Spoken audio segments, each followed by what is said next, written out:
kasama nyo ito yung umaga. Love, Tony Pero and everything. Oras na po, kalapte, 12 minuto makalipas ang ikapito ng umaga. Keep on sharing your thoughts sa ating comment section. Gamitin lamang ang ating hashtag LTE Boses ang Puhunan. And speaking of voices, boses ang nagbibigay buhay sa mga tagalized animated series na napapanood natin. At napapakinggan, K-dramas dyan, pelikula, commercials at marami pang iba. Pero hindi lamang boses ang mahalaga sa ganitong larangan dahil kailangan din ng aktingan. At ngayong umaga, makikilala natin ang dalawang may pangmalakasang boses sa pag-arte. Aba, palapakan natin sa Net25 Studio si Janine Santos Rocco at Ralph Ernest Francia. Good morning, guys! Good morning, guys! Magandang umaga! Ayan, ha? O, guys, ano bang balita? Ano bang atin? At balita ko, karakter daw. Hindi lang ang inyong buhay, kundi ang inyong trabaho. Ano? At ito nga, ano ba ang mga pinagkakaabalahan natin ngayon? Great day po. Yes. Marami po may mga project ngayon na ongoing. Sa ngayon po is meron kaming niluluto na isang palabas from overseas na kami po yung magboboses. Recently po, just like last week lang, as in katatapos lang po ng isa po naming project. Ayan. Kaya ako tinatanong kasi kung ano pinagkakabalahan nila mga kababayan kasi nga, ang kanilang trabaho ay kakaiba at in-demand sila rito, no? Kasi nga sila ay mga dubber o voice actors. Paano ba kayo nagsimulang maging dubber or voice actors? How about you? Yes po. Bale, ako po nagsimula po ako as a professional voice artist. Kasagsagan po ng pandemic, 2020 po.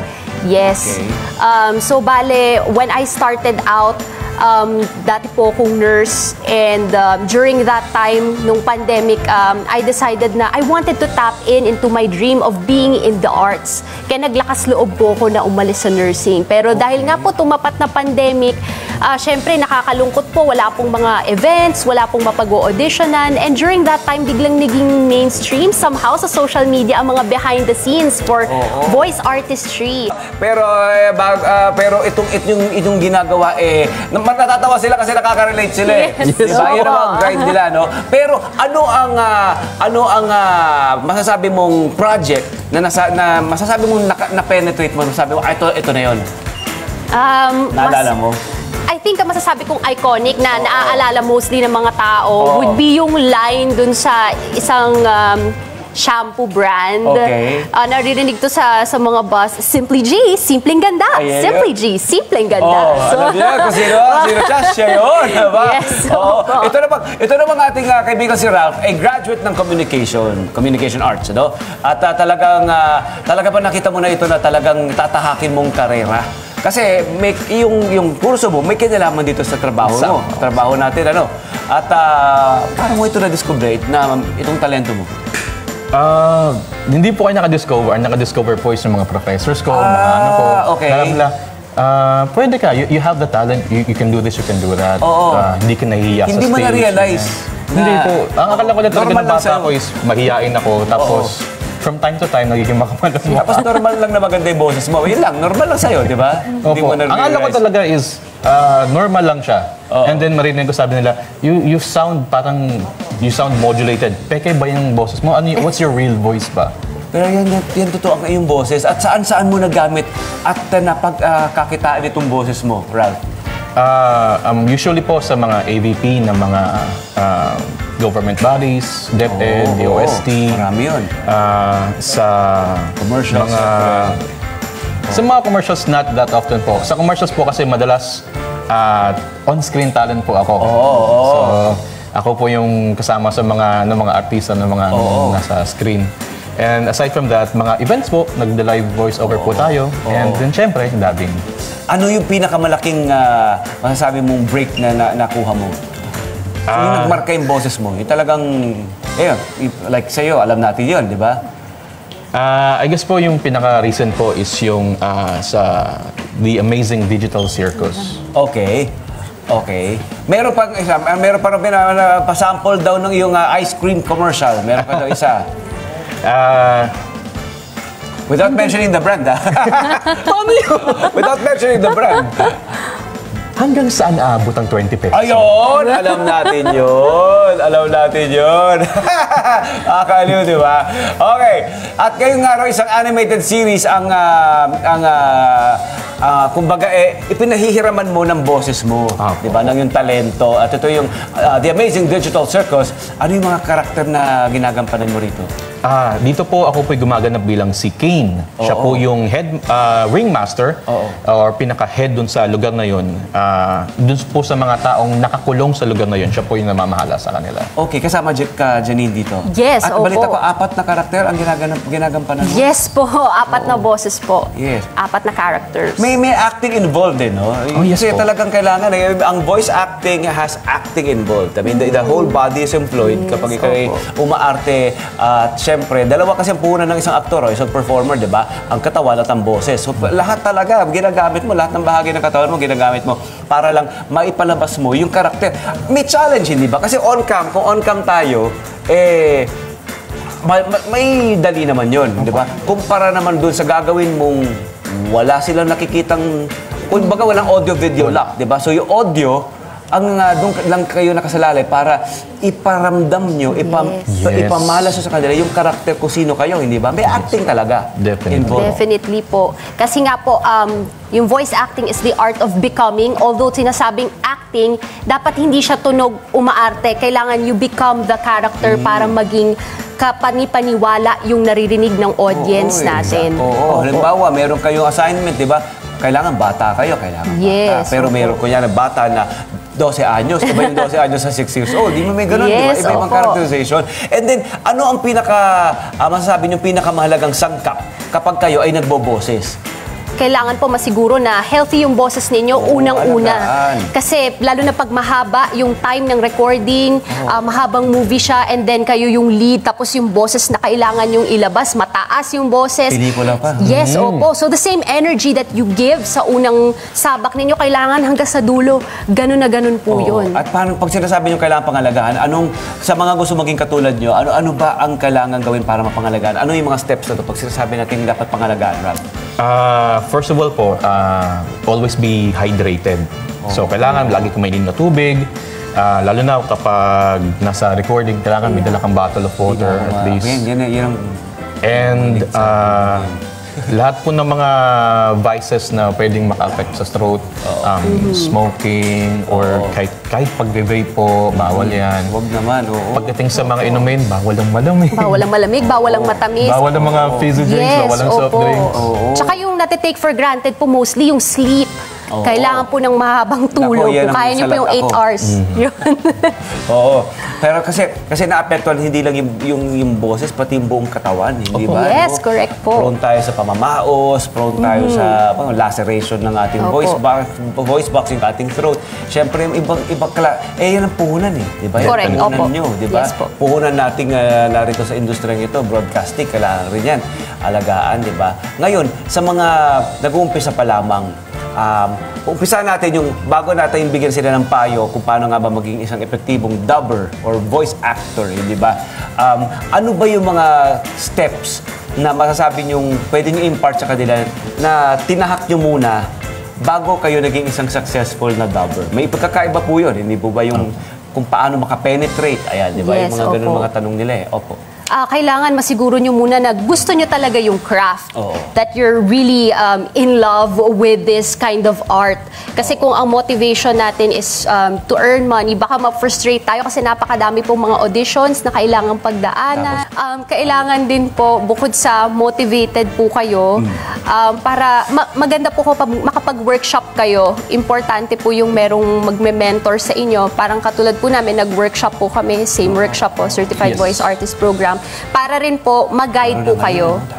Yes po. Kailangan para mag-guide din po kayo ano yung mga technicalities, yung tamang mindset, and of course, yung tamang attitude din po. Kasi kung professional po kayo ka-work, kahit na sabihin natin kulang pa kayo sa technical skills, pag na-enjoy kayong ka-work na client, babalikan kayo. Yes, opo. Hindi kayo mauubusan ng trabaho, di ba? How about you, Ralph? If let's say you're starting up po, I'd suggest na don't lose your day job. Kasi, syempre, Kung kayo pinalad na mayroong day job, Yes, oo, day job. wag pabayaan yun. kasi some people tend to think na once na penetrate na nila yung industry, is doon na sila, wholehearted na sila doon. I mean, we have nothing against doon sa passion nila. Pero syempre, it's an industry na, yun nga po, abutin ka ng months before may cash mo yung check, and then sometimes magbabounce pa. So, kailangan natin ng assurance. Kailangan natin ng assurance na yung lifestyle mo, yung pamumuhay mo is nasusustain for you to not Ma-enjoy, only enjoy your life but also keep on doing Nasusustain what you ng love. talento mo rin, di ba? Yes, Sakto opo. yun, oo. Iba kasi po yung pressure kung kinukuha mo yung day-to-day living mo from this. Oo naman. Imbes na ma-enjoy mo yung ginagawa mo, iba yung pakiramdam, iba yung pressure. Opo. Oh, anyway, sige, salamat ha, Janine and Ralph ha. Pero dyan lang muna kayo dahil mamaya ay may pa-dubbing challenge tayo sa ating pagbabalik. Sino kaya? Narinig kanina si Sir Ray Langit eh. Si Sir Ray Langit kasama natin sa Net 25. Ang husay din yun, no? Di ba? Kaya't meron kaya sino kaya magiging katulad din na Ralph, Janine o Ginoong Ray Langit sa ating challenge mamaya sa pagbabalik yan. Pinakamasayang tambayan na tuwing umaga. Ito ang Love, Toliped and Everything! Kasama sila Ralph and Janine. Love, Toliped and Everything. Ang Pinoy na may diskarte, handang ibigay lahat. Love, Toliped and Everything. Basta para sa pamilya. Love and love. Everything. Nagpapalik ko ang Love, Toliped and Everything. Inyong fanbasang tandem sa umaga. Siyempre kasama pa rin natin si David Raceli. Yes, ang ating star kada. Kasama siyempre yan ni Victoria Wood. Hey David, go for it! At tuloy-tuloy lang po ang pagputok sa Net 25 Di ba parang ako, nung nag-umpisa 20 years ako. Ganyan na. O go, sige. Sige, anak. sa aming Facebook at YouTube Live Yo! at sa Radyo Agila 1062 Mega Manila. Ayun! Good job, good job. I'm so proud of you. Naiyak ako. Parang naiyak ako. Kasama pa rin natin. Nakikita mo sarili mo. Oo, alam, di ba? Hindi lang tayo ng bata tayo, di ba? Talaga, kasama pa rin natin ang mga mahuhusay na doctor, mga actors at voice actors natin sa Pilipinas, sila Janine Santos Rocco at Ralph Ernest Francia. Nako! Pinakikita ko yung kwentuhan nyo kanina. Matindi rin pala yung pinagdadaanan nilang ano. Dami hugot. Di ba? Mga Oo. challenge. Di ba? Kaya ang gaganda naman na lumalabas sa kanilang correct. Binibigay kalidad na trabaho. Pero syempre, kailangan din natin alagaan yung mga ganyan. Kasi hindi yan basta-basta nakuha lang nila nang ganun na lang. Oo. Eto na, dahil sobrang galing ng talent nilang dalawa. May padabing challenge tayo. Syempre, ito yung mga lagi nating naririnig sa mga commercial eh. Sa mga television at iba pa. Titignan natin kung kaya-kaya nila to. Kaya-kaya nila to. Ang kailangan lang daw nilang gawin ay gayahin ang mga... Ay! Excited ako rito. Actually, naka-curious ako paano nila to i-deliver. Doon ako natutuwa. G! Sigurado ito sina Janine and Ralph. G! Yes, G! Yes! Okay. Pati si David pala! Ayan, ha? Ayan. Dapat ka, David. Sorry. O yan ha. First challenge. I-voice over ang paalala sa mga herbal supplements. Mahalagang paalala. Ang LTE. Ayan yun, ha? Mahalagang paalala. Ang LTE ay hindi gamot at hindi dapat gamitin gamot sa anumang uri ng... Karamdaman. Sakit. Ayan. O yan. Ayan, ang David. kailan. O kailangan buuin natin. Ayan. Sino papahin mo. mauna? Ayan. Ladies first. O yan, now. Jenny. Lady Sisiw na Jenny. Sige po. Fun, no? Eto na. Eto. Game. Go! Mahalagang paalala, ang LTE ay hindi gamot at hindi dapat gamitin panggamot sa anumang uri ng sakit. Yung parang okay po, hindi na po. Sorry. Nagawa mo na ba ito? Naging racket mo ba ito dati? Hindi ko naging On cam racket agad. yan. Oh, Hindi okay. Okay, si Ralph. Ralph! Papressure ka, David. Hindi. Mimi. Siyempre, kailangan ko po. Yes, opo. Oo, vocalize. O yan. At art. Mahalagang paalala, ang LTE ay hindi gamot at hindi dapat gamitin panggamot sa anumang uri ng sakit. Ang galing! Sa mga nakikinig kayo sa Radyo Agila, sa mga nakikinig niya sa Radyo Agila. Perfect na perfect itong ating mga guests, hindi ba? Alam niyo kung sino yung mga boses na narinig niya sa Radyo Agila. O yan, ha? Sabi niya, Tony, pag nakinig mo yun, parang...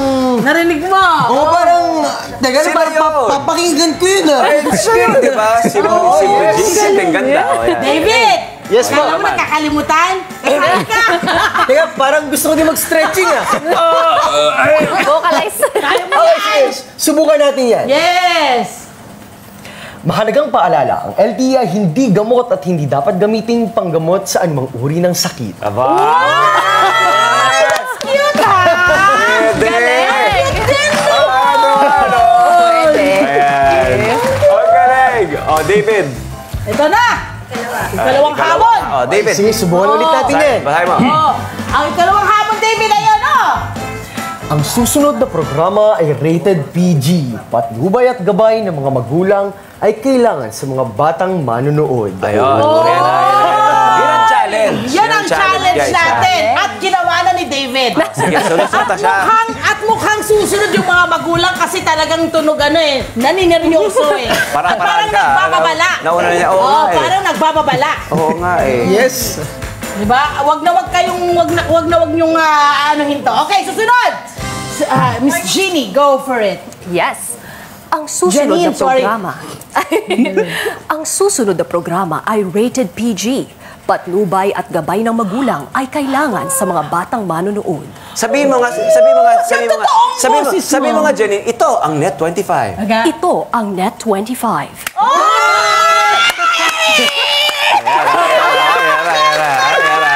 Okay na. Okay na po yung multasyon nyo. Pwede na po. Sabi mo, umpisa mo sa ito ang Net 25. Tapos ang susunod na programa, Okay, dugtungan gagawin ninyo. Ito ang Net 25. Ang susunod na programa ay rated PG. Patnubay at gabay ng magulang ay kailangan sa mga batang manonood. Ayun! Saan mo inuukot yun? Saka napansin mo? Okay, napansin mo. Kanina sa interview, iba ang boses, yung normal Sobra. speaking voice. Sobra. Kanina, may ibang atake sila. Iba yung Yes. ibang quality, iba yung tono nun. Ngayon, iba na naman ang karakter. Yes. Ang galing, So, diba? depende nila sa content ng kanilang Yes. binabasa, Oo. yung emosyon at yung labas Oo. ng boses nila. That is so wonderful. Ito, pinakasikat to. Ito. VO ng Waze at Google Map. Ayan, nakalagay. Ha? Nasa'yo ba? In 300 meters turn left, you have arrived at your destination. Ayan. Ayan. Sino unahin natin? Ayan, Sir Ralph. Kayo raw mauuna. Sige pa. In 300 meters, turn left. You have arrived at your destination.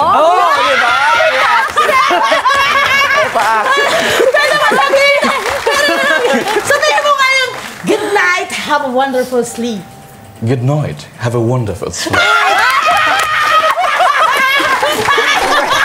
Tsaka, Kuya Tony, parang nag-iiba din tayo ng personality. Kada iba't Kasi ibang nga, personality. kasi nga, ang voice actors ay actors. Yes. At ako na parang pambatang programa. Kasi nga, okay, Jenny. Kasi nga pwede ka maging mentor, kaya ka nagsasabi ng ganyan. Ayan! Janine! Iba rin to. Ayan. Kinikilig ako, ayoko makakala. In 300 meters, turn left. You have arrived at your destination.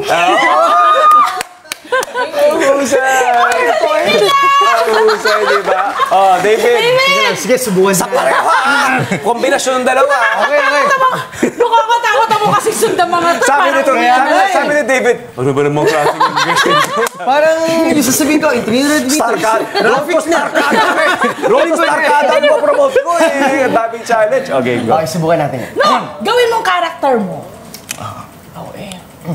Personality mo, gawin mo. Personality. Yes! In 300 meters, turn left. You have arrived at your destination. Pwede na ba? Diba? Simple yung nagmamaneho, diba? Gising yun! Ang galing! Ang galing! Nakafocus. Eto, naku, gawin Tagalog ito. Hala! Oh, yeah. Sa ika-3 metro, lumiko sa Central Avenue, dumating ka na sa iyong, nakarating ka na. Sa iyong Nakarating ka na sa iyong destinasyon. So, gagawing Tagalog. Ay, ganda rin nito. Cute Oo, din nakarating. nito. Nakarating ka na sa iyong destinasyon. Oh, yan. Yes! Unahin natin. Siyempre, unahin natin si Janine. Laging huli si David para kabahan siya lagi. Parang nandito pa rin yung pressure. Kaya ka eh. Para kabahan siya lagi. Ayan na. Janine. Sa ika-3 daang metro, lumiko sa Central Avenue. Nakarating ka na sa iyong destinasyon. Ang ganda ng Tagalog! Bro, Ralph.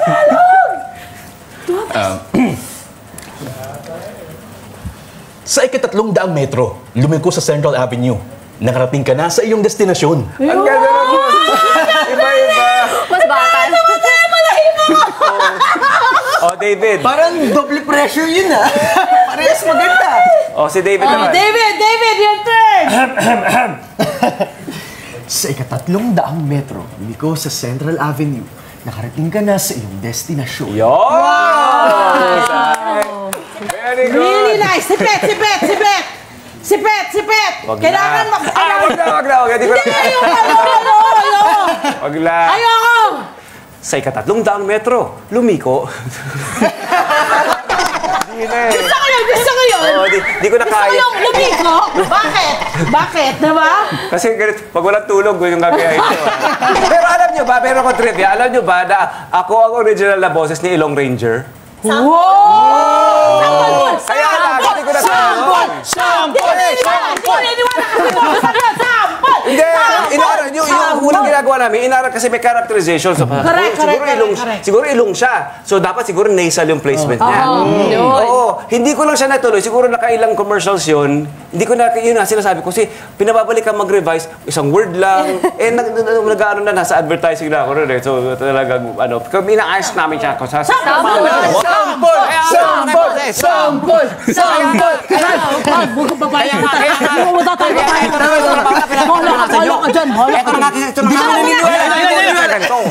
Kaya ang sinasabi niya, kapag nakita niya yung problema ng tao, ang sinasabi niya, Ilong Ranger.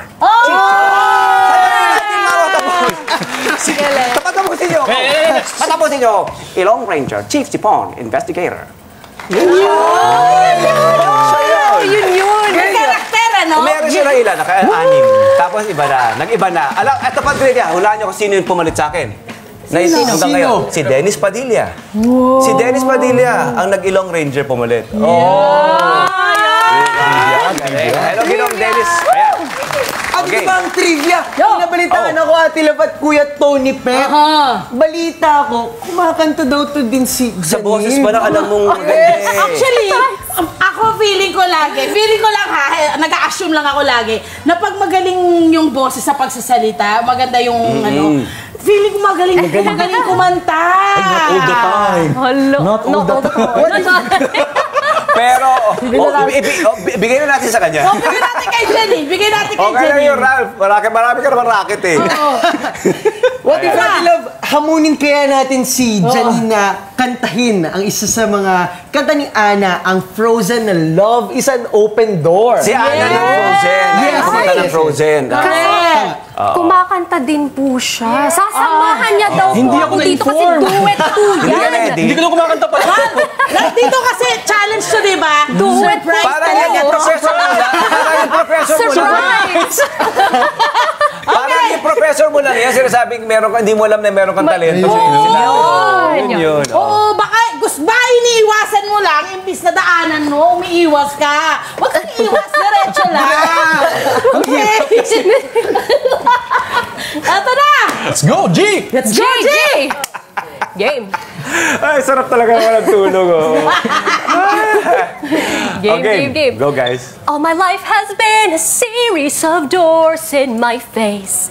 And then suddenly I bumped into you. I was thinking the same thing. Cause like, I've been searching for... To find out. I've been searching my whole life for my old place. And maybe it's a party talking or the chocolate fondue. But with you, I found my place. I see your face. And it's nothing like I've never known before. Love is an open door. Love is an open door. Love is an open door with you. With you. With you. With you. Love is an open door. Ikaw kunwari ka pa eh.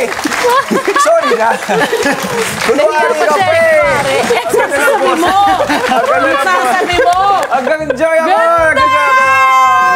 Palapakan natin! Maraming salamat, Janine and Ralph, sa inyong inspirasyon, sa inyong talento. Huwag kayong mag-asawa na magbigay ng magpasa rin, magturo rin sa mga susunod na mga gusto maging katulad nyo. Oo, at balik-balik lamang kayo rito. Enjoy na tayo. Enjoy ako. At saan kayo pwede i-follow? Or baka meron kayong gusto magbigay ng workshop kayo. Gusto nyo kayo pwedeng makontak. Go for it! At mabook. Yes. Okay po. So, bale, may event po kami actually, pa-plug na rin po namin. Nandun po kami sa ToyCon, Toy Fair sa Mega Mall sa December 17. Kasama po namin yung mga iba pa pong nagboses ng The Amazing Digital Circus na taga Creative Voices. So, kung fan po kayo ng show na yon, makibonding na po kayo with us. May dubbing contest din po doon. So, mga aspiring, gusto nyo pong itry. May prizes po awaiting for those na mananalo sa dubbing contest. And saan tayo pwedeng, anong workshop? Anong workshop? Yes, so for any questions po about the workshop, can you reach sa Certified Voice Artist Program? We are currently on our 23rd batch. So this has been ongoing since the pandemic para matulungan po yung mga gustong pumasok sa industry and then do what they love. It's my personal mantra. Love is what we do. I've brought this since college and I'm sharing it. Tuloy-tuloy lang. Tuloy-tuloy Halata naman, makikita sa mukha mo yung happiness mo sa pagpapaliwanag ng iyong craft. Ang ganda! Ibang-iba yung last speaking voice nila. Nag-iibang tao. Muli, maraming salamat, Robin, Janine, at bilang pasasalamat, tanggapin niyo po ang aming thank you gift mula sa Miniso! Wow! Tanggap na yan. Salamat po. Ikaw naman, Brian. Halika na, Brian. Subukan mo ang challenge. Kasama natin si Victoria. Dito ka, Victoria. Ang Miniso ay one-stop shop na pwede niyong puntahan anytime. Samot-saring produkto ang mabibili rito mula sa household items, healthy and beauty, daily life products, fashionable accessories, digital products, at meron ding food and beverage. Ayan, very good. Dahil sa Miniso, siguradong life is for fun! Very good! Ito, Queen of Busking. Ikaw, sa Victoria. Victoria! Ikaw yan. Go. Up next! Up next, kilalanin natin ang Queen of Busking na boses din ang puhunan sa paglikha ng kanyang mga obra. Sa pagbabalik ng pinakamasaya kasalo tuwing umaga, Love, Tony Pets, Sarkaya!